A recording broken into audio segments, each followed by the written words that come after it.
ವರ್ಷಕ್ಕೆ ಕಾನೂನುಬದ್ಧವಾಗಿ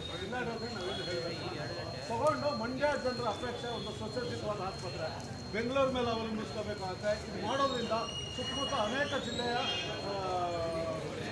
ಜನರಿಗೆ ಅನುಕೂಲ ಆಗುತ್ತೆ. ಆದ್ದರಿಂದ ಒಂದೇ ಅಂಶದ ಮಾತು, ಇದು ಸರ್ಕಾರಿ ಆಸ್ಪತ್ರೆ ಜಾಗ, ಈ ಜಾಗವನ್ನು ತಾವು ವಶಪಡಿಸ್ತೀವಿ.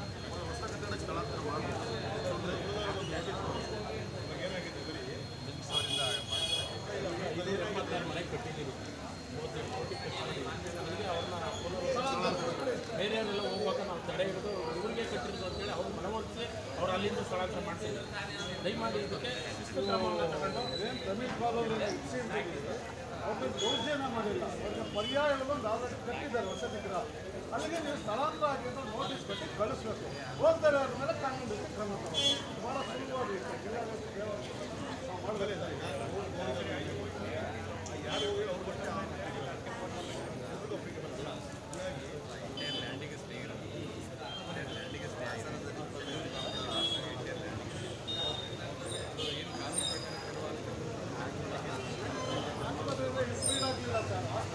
ಸುಲಭವಾದ ಕೋರ್ಟ್ಗೆ ಖಂಡಿತ ಇನ್ನೊಂದು ನ್ಯಾಯ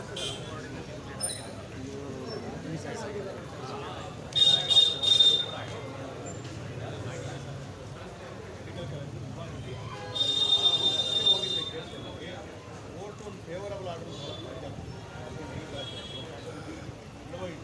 ಇವಾಗ ನೀವು ನಾವೆಲ್ಲ ಒಂದು ಸ್ವಲ್ಪ ಇದರಿಂದ ಯಾವುದೇ ಒಂದು ಅಂಗವಾಗಿ ನಿವಾಸ ಮಾಡೋಣ ಸ್ಥಳಾಂತರಿಸಬೇಕು. ಮಂಡ್ಯ ಜಿಲ್ಲೆಯ ಜನರ ಅಪೇಕ್ಷೆಗೆ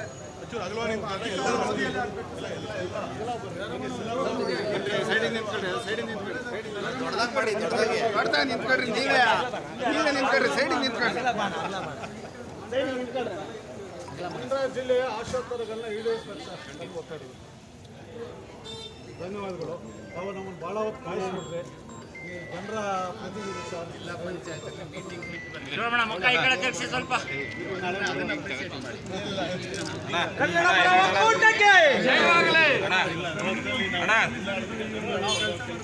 ಬಂದಿದ್ದೀನಿ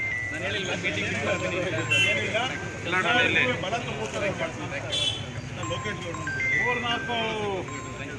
ಮೂರ್ನಾಲ್ಕು ತಾಸು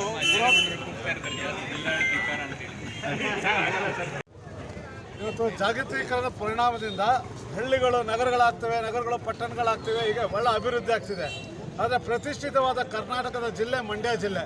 ಇಲ್ಲಿ ಒಂದು ಸುಸಜ್ಜಿತವಾದಂಥ ಆಸ್ಪತ್ರೆ ಆಗಬೇಕಾಗಿರೋದು ಮಂಡ್ಯ ಜನರ ಅಪೇಕ್ಷೆ. ಆದರೆ ಇವತ್ತು ಸರ್ಕಾರಿ ಆಸ್ಪತ್ರೆಗೆ ಸಂಬಂಧಪಟ್ಟಂಥ 18 ಎಕರೆ ಜಾಗವನ್ನು ಅಕ್ರಮವಾಗಿ ವಲಸಕ್ಕೋರಿಂದ ಅದು ಆ ಜಾಗವನ್ನು ಪರ್ಯಾಯವಾಗಿ ಅವರಿಗೆ ವಸತಿ ಗೃಹಗಳನ್ನ ನೀಡಿ ವ್ಯವಸ್ಥೆ ಮಾಡಿದರು. ಅವರು ಜಾಗ ಖಾಲಿ ಮಾಡ್ದಲೆ ಈ ಆಸ್ಪತ್ರೆಯ ಅಭಿವೃದ್ಧಿಗೆ ಎಲ್ಲ ಒಂದು ಕಡೆ ತೊಂದರೆಗಳು ಮಾಡ್ತಾ ಇದ್ದಾರೆ.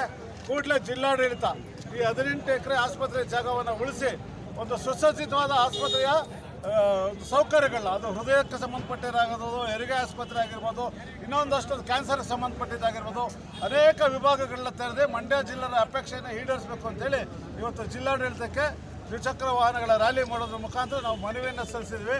ಈ ಮಂಡ್ಯ ಜಿಲ್ಲೆ ಜನರ ಭಾವನೆಗೆ ಒತ್ತು ಕೊಟ್ಟು ಜಿಲ್ಲಾಡಳಿತ ವರ್ತಿಸಬೇಕು.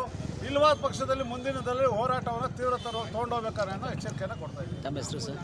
ಧನ್ಯವಾದಗಳು. ಶಿವರಾಮೇಗೌಡ, ಕರ್ನಾಟಕ ರಕ್ಷಣಾ ವೇದಿಕೆ ರಾಜ್ಯಾಧ್ಯಕ್ಷರು. ನಮಸ್ಕಾರ. Thank you sir.